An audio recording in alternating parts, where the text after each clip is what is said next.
He's also a highly accomplished ultramarathon runner.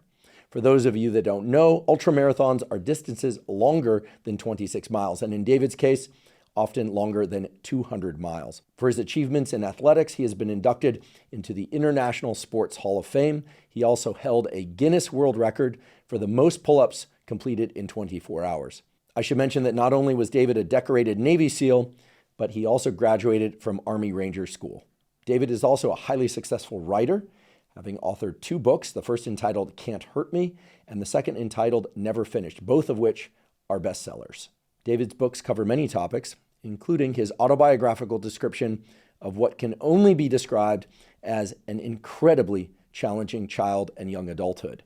His home was abusive, his school environment was abusive, he essentially had no positive resources directed his way.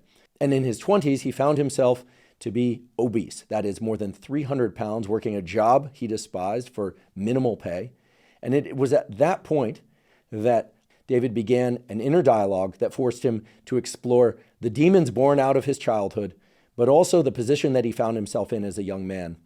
And then began the journey to navigate that dialogue and transform himself into the Navy SEAL, the ultramarathon runner, the best-selling author, and the extraordinarily positive and influential man that he is today.